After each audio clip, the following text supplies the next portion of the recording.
하다하다 결국 대한민국이 이런 일까지 벌였습니다. 그동안 당연하게 여겨지던 함정 건조 분야의 상식을 박살내버린 건데요. 그 정체는 바로 플라스틱입니다. 이게 갑자기 무슨 뚱딴지 같은 소리냐고 하실 텐데요. 최근 대한민국 연구진들이 플라스틱으로 경비함정을 설계하는 데 성공해 전 세계를 경악하게 만들었습니다. 게다가 이를 현실화시킬 소재 기술을 이미 진작부터 준비하기까지 했는데요. 그래서 준비했습니다. 오늘은 또 대한민국이 어떻게 전 세계 방산 시장을 놀라게 했는지 알려드리겠습니다.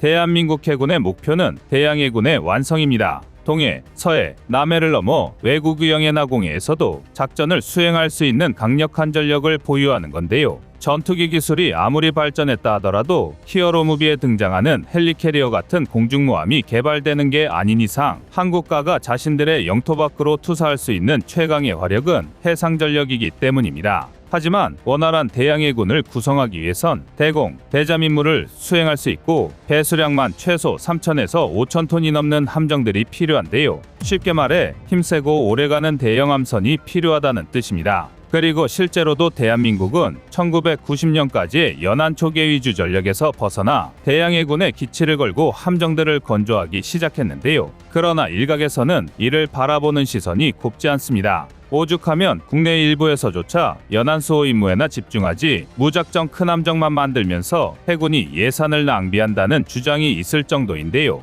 심지어 일본에서는 원해 작전은 자신들의 영역이니 한국은 주제에 맞게 근해 임무에나 충실하라는 등 되지도 않는 망발을 짓거리고 있습니다. 분한 얘기지만 한편으로는 틀린 얘기가 아닌 것 같기도 합니다. 당장 대한민국의 차세대 이지스 구축함인 정조대왕함만 봐도 만재 배수량이 1,800톤에 달합니다. 단순히 배수량으로만 치환하면 만재 배수량 250톤의 신형 참수리급 고속정을 무려 43대나 건조할 수 있는데요. 그렇다면 과장을 조금 보태서 대한민국 연안에 빽빽하게 고속정을 채워 넣는 것도 무리는 아닐 것입니다. 단순히 방어만 생각한다면 이 편이 훨씬 효율적으로 보이는데요. 그러나 결론부터 말해서 이는 하나만 알고 둘은 모르는 얘기입니다. 해전을 최대한 단순화하면 함정의 총합 배수량 톤수가 높은 쪽이 승리하는 게 일반적입니다. 여기서 배수량이 더 무겁다는 얘기는 단순한 함정 크기의 차이뿐만 아니라 그만큼 다양한 영역의 강력한 무장을 탑재할 수 있다는 의미인데요.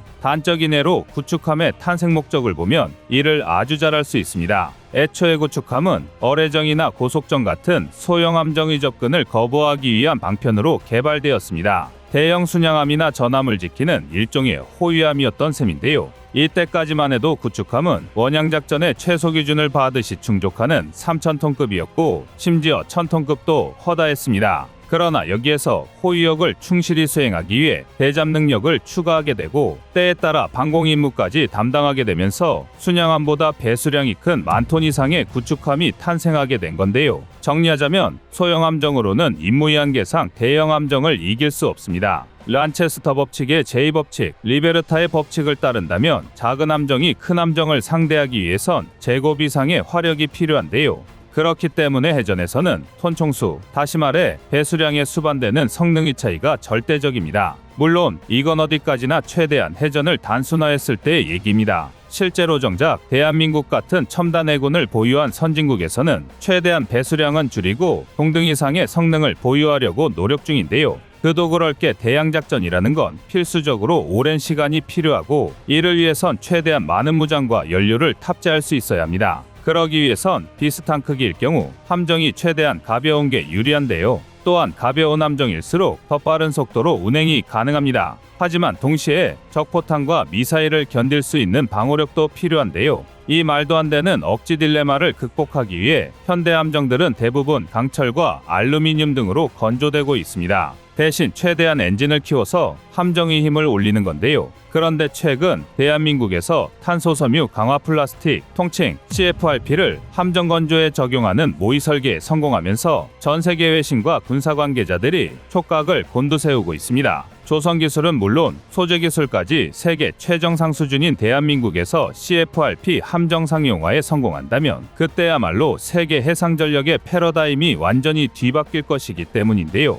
물론 CFRP를 함정에 적용한 게 대한민국이 처음은 아닙니다. 그 중에서도 유의미하다고 볼 수 있는 성과를 거둔 건 미국과 스웨덴입니다. 일례로 미국은 해군 특수부대의 상륙용 고속정 마크-V에 CFRP를 사용했는데요. 그러나 마크-V는 길이 25m에 배수량은 고작 60톤에 불과해서 기술 실증 이상의 함정으로는 보기 어렵습니다. 반면 스웨덴은 길이 72.6m, 폭 10.6m에 만재 배수량 640톤인 비스비급 초계함을 건조하는 데 성공했습니다. 이번에 대한민국이 설계에 성공한 CFRP 함정도 총장 55.5m에 만재 배수량 443.4톤급 규모로 비스비급과 유사한데요. 비슷한 크기의 동급 경비함이 강철, 알루미늄 소재를 사용했을 때의 평균 만재 배수량이 595.6톤에 달한다는 걸 감안하면 무려 25.6%나 중량 감축에 성공한 것입니다. 그리고 이 덕에 연비는 무려 48%나 증가했고 최대 항속거리는 198km나 넓어졌는데요. 심지어 함정의 무게 자체가 가벼워지면서 3배 이상의 포탄을 더 적재할 수 있었습니다.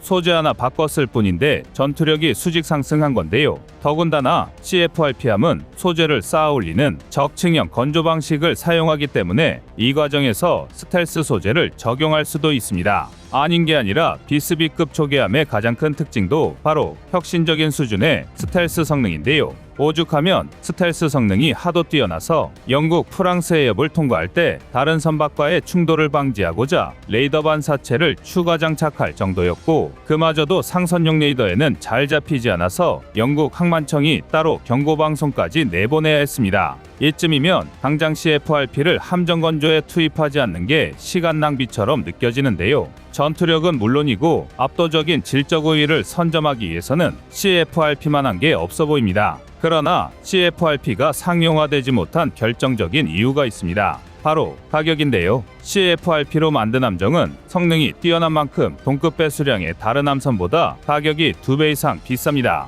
그래서 스웨덴도 당초 6척 건조를 계획했다가 5척에서 사업을 취소했고 그것도 심지어 탑재 무장을 대폭 줄여야 했습니다. 그런데 이제 이것조차 대한민국이 옛날 이야기로 만들어버렸습니다. 지난 2022년 10월 대한민국이 민관합작으로 5년의 연구 끝에 초고강도 탄소 섬유를 개발하는 데 성공한 건데요. 게다가 국산 초고강도 탄소 섬유는 T1000급 탄소 섬유로 분류되고 있습니다. TD의 숫자가 높을수록 더 가볍고 강도가 높은 탄소 섬유임을 의미하는데요. T1000급 이상의 탄소 섬유를 만들 수 있는 건 전 세계에서 대한민국과 미국 그리고 일본 세 나라가 유일합니다. 쉽게 말해 대한민국이 또 한 번 세계 최고 수준의 기술력을 석권한 건데요. T700급 탄소 섬유가 철에 비해 약 10배의 강도인 반면 T1000급 탄소 섬유가 14배 이상의 강도라는 걸 알고 보면 이게 얼마나 최첨단 기술인지 가늠할 수 있으실 겁니다. 이처럼 저렴하게 T1000급 탄소 섬유를 수급할 수 있는 여건이 마련된 상황에서 세계 최고의 대한민국 함정 건조 기술이 적용된다면 방산 시장의 역사를 새로 쓰게 될 텐데요.